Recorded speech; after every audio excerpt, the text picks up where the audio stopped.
All of you know that COVID has taken over the world by storm 2 years ago, and educators have to adapt to using various technology in preparing our learners. So today I have a very special guest from Cambridge University Press and Assessment, Mr. Andrew Nye. He's the head of new product development in Cambridge Assessment English, working on applying digital technologies to English language teaching and learning. His team is currently working on a range of new products to transform learning assessment, and it has reached approximately 6 million learners a year. So I believe he'll be able to offer a lot of insights in this particular topic, and we are very fortunate to have him here today. So without further ado, let us all welcome Mr. Andrew Nye. Thank you so much, Jason. And hello, everyone. Good morning from Cambridge. Good afternoon to all of you. It's a real honor to be here. So thank you so much for the invitation. So we're going to start with a couple of polls to start with, to get a sense of how everyone feels about tools, technology, and the future. The first question is, what do tools and technology in education need to focus on in the next 10 years? So what I'd like you to do is select the answer that you feel best represents your opinion. Should tools and technology focus on providing greater digital access globally, on creating new types of content, or on creating new tools, or on digital literacy, or something else? So if you could make your selection now, that would be marvelous.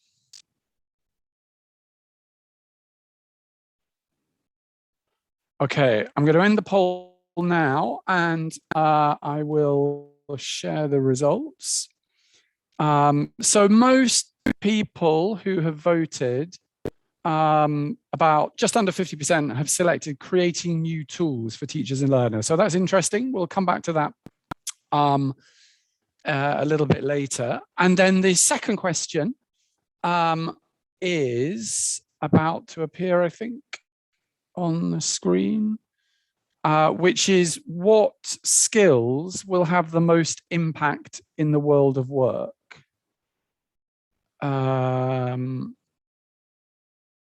In the next 10 years.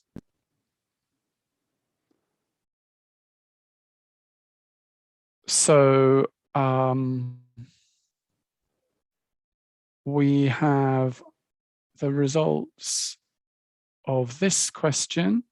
So most people feeling that transferable skills will be the skills that will have the most impact in the world of work in the next 10 years.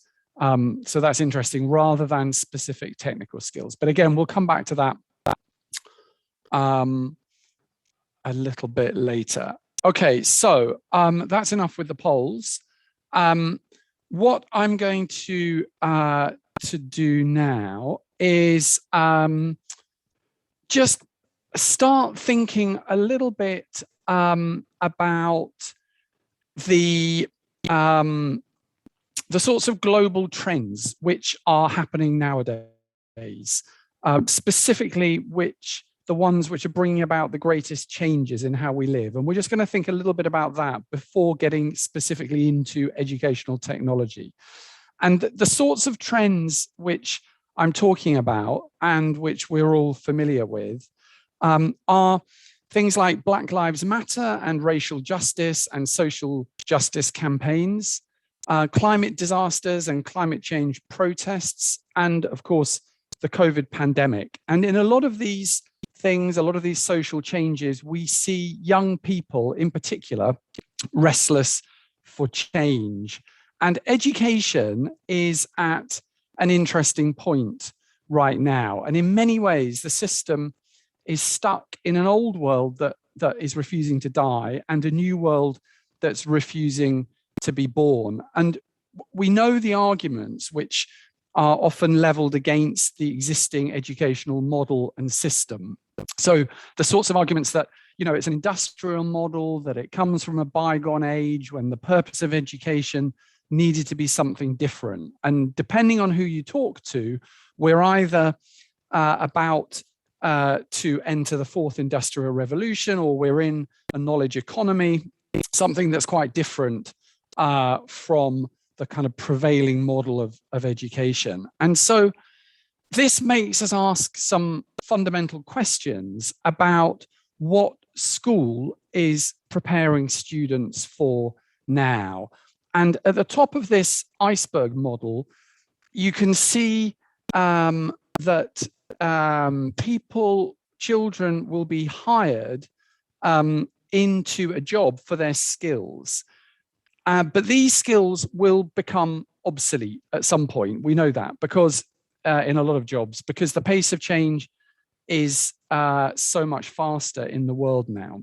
So arguably, just as important, if not more so, than skills are the less obvious things beneath the surface in this iceberg model, like enablers, which is what enable people to progress in their job and in their career beyond the actual skills that they have.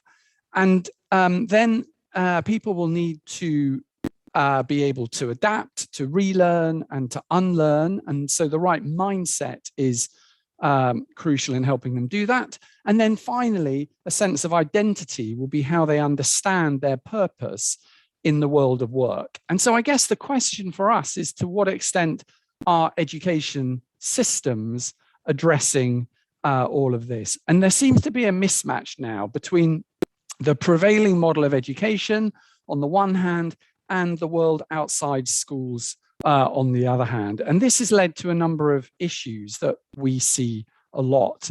And these are just a few of them. Firstly, learners, and not all learners, obviously some learners are disengaged in school because it doesn't connect with what's important to them, like some of those global trends that I was talking about at the beginning. Secondly, a system that isn't designed for mental well-being and causes stress and anxiety in children.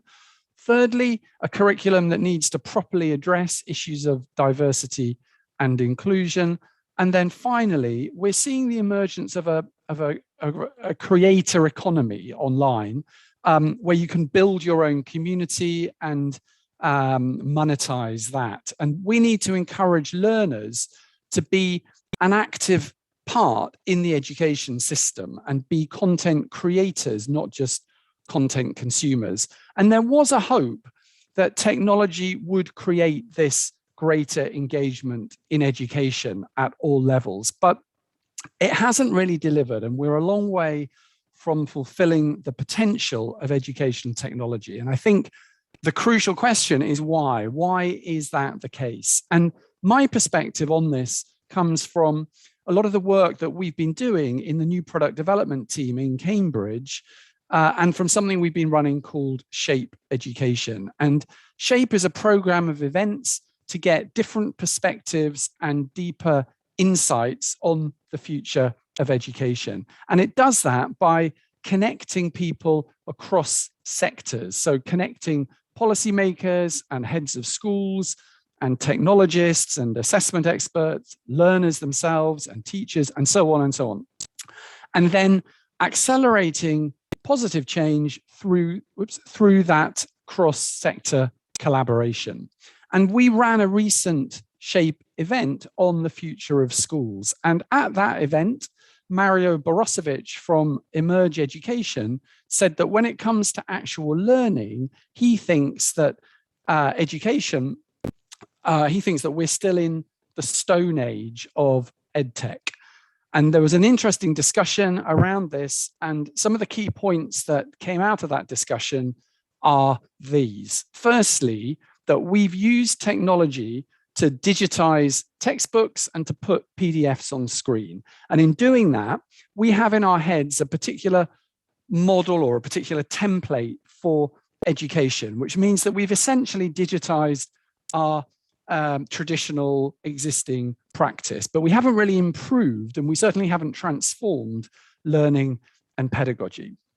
Secondly, We need to spend a lot more time understanding how learners engage with technology and how we can develop solutions that fit better into their lives and that match the sorts of things that they use in their lives outside school. As was just being talked about in the discussion before the break, this is Generation Alpha. It's a completely different generation who are used to completely different ways of interacting with technology. Thirdly, I think we need to seriously question how enjoyable and how engaging the learning journey is for students when a learning management system is at the heart of it.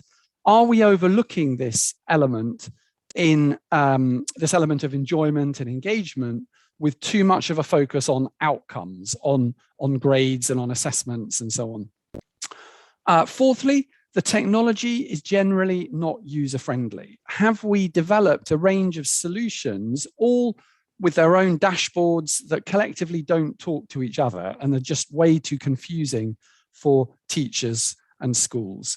We need to think more about designing technology with interoperability in mind so that all the tech solutions speak to each other and connect with each other. Then if we want to use technology to transform learning, then pedagogy cannot be an afterthought. EdTech teams, educational technology teams that are developing solutions need to have pedagogy experts within them.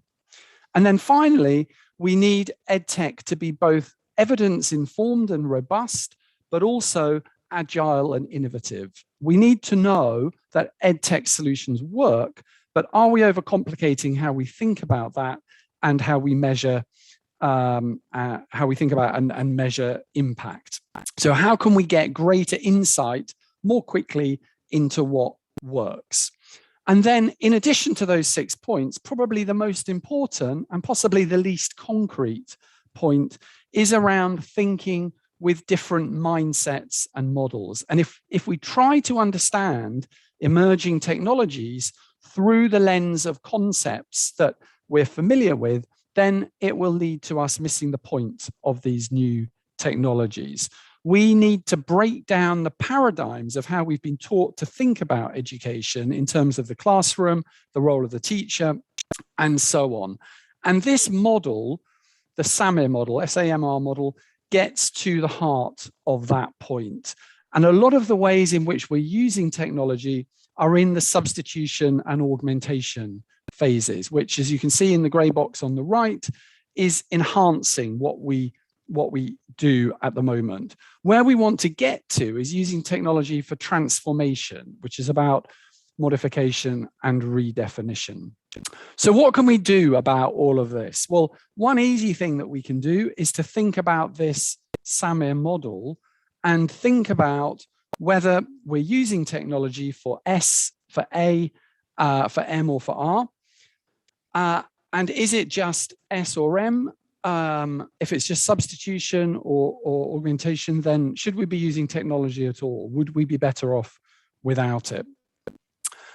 And other things we can do, well, firstly, we constantly hear the technology is not ready, the students aren't ready, the teachers aren't ready for technology. But millions of students, they are online and they are doing interesting things with technology, but they're just not necessarily choosing to do those things through the learning management systems within schools. So there's a key challenge that comes with this, which is making what students do in their English studies more like what they choose to do in their everyday lives outside school and outside their English studies. And in the new product development team in Cambridge, we've been experimenting with different ways to do this. And one hypothesis that we've been testing is through a strand of work around games-based learning and assessment. We know that games offer a wide range of benefits that are well suited to education, such as challenge and progression and reward and access to personalized experiences. And our hypothesis is that we can add English language practice into the Minecraft world. And we've been working with Microsoft to co-create a product with them to test that hypothesis. And what we're seeing in this pilot product is significant engagement. We're seeing that the students want to take ownership. They want to collaborate and build things together in the Minecraft world. They don't just want to play the game, but they want to play with it. They want to experiment with it. They want to become part of it. The second thing that we can do about this is to use a different model to think about education. I mentioned learning management systems earlier, and they're quite a monolithic concept, and they tend to represent a particular view of education, which is that it happens in a school with a teacher standing at the front of a class, controlling how learners interact with the LMS. And it's a fairly top-down view of education, where the motivation that the students have to do the work that they're given tends to be an extrinsic motivation. They're doing it because the teacher tells them to. A more future-focused view would be more bottom-up, with students learning from each other, enabled and empowered through technology, which would hopefully provide much greater intrinsic motivation. And that's certainly what we're seeing in the Minecraft example that I mentioned. In some contexts, we are seeing technology being combined with new approaches to teaching, which are starting to change the environments where they're being implemented. So approaches like, for example, the flipped classroom, which optimizes time in class by spending it on meeting the needs of individual students and or developing collaborative projects. And also project-based learning, which enables students to acquire key knowledge and skills through the development of projects that respond to real-life problems. We can teach students the skills they need to access information, to evaluate it, to synthesize it, and integrate it with other information to solve problems and complete tasks. And the Cambridge Life Competencies Framework that we've just been hearing about from Phyllis sets out a lot of these skills. And we're using these competencies in a lot of the materials that are being produced in Cambridge.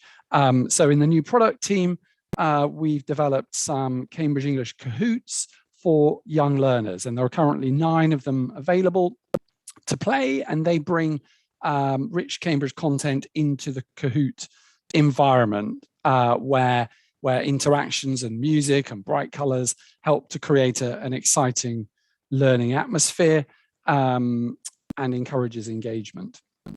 The third thing we can do about this is sometimes there's a false dichotomy between technology and pedagogy. All the approaches that I'm talking about need to be led by pedagogy, which technology then supports in a meaningful way. Learning is social, it's interactional. It isn't simply about the acquisition of knowledge. And learning, therefore, isn't something that machines can convey more effectively than skilled teachers. A key point that I'm making is that there is a lot of technology and a lot of devices and a lot of equipment being used, but it will all lead to very little without the teachers, the educational leaders, the parents, and so on, with a vision for how to use it in a really transformational way. And we need to define the future that we want. All of us need to be part of this. Do we want robots teaching our children? Probably not. We do have choice and we do have agency in this. So if we can have a clearer sense of what we want from a pedagogical and a learning point of view, then the future will be much more within our control, and we won't be blindly swept along by technology that doesn't deliver the educational impacts that we want. And then finally, the fourth thing that we can do is to work to create that future in cross-functional teams. So initiatives like Shape Education that I mentioned start from the premise that innovation happens best and problems are solved best with educational people educational technology people working alongside designers, alongside teachers, with learners, all these people involved right from the start.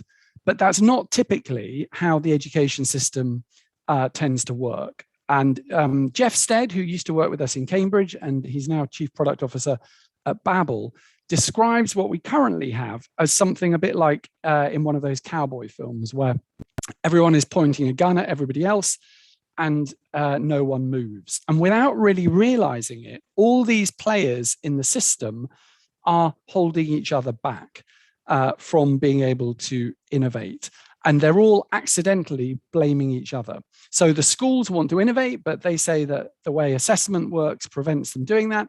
The publishers want to innovate, but they say the Ministry of Education won't let them because the ministry wants something like last year's books, and so on and so on and so on. And so the system is, in a sense, optimized for the status quo, and it makes change difficult for the people who are a core part of that system. And so you end up with this kind of standoff. And that's why in education, we tend to see innovation happening around the edges of the system. But what we really need is for people to put their metaphorical guns down and work together in cross-functional teams so that we can create innovation at the center of the system as well as on the edges of it. Technology will never properly work in learning, in education, unless teachers are part of the design of the tools from the beginning, and ideally are central to that design. And that's my big request to all of you, is to get teachers involved from the start, wherever and whenever you can. So thanks very much for listening. I know I went through that quite quickly, but hopefully there'll be some time to discuss later on. And my email address is at the bottom of the slide there. So please do get in touch if you'd like to talk about any of this or anything else. Thank you so much. I'm going to stop sharing my screen now. Thank you, Andrew, for such a wonderful sharing. It was definitely an eye-opener, and yes, definitely later on we'll have more time to discuss in depth about that.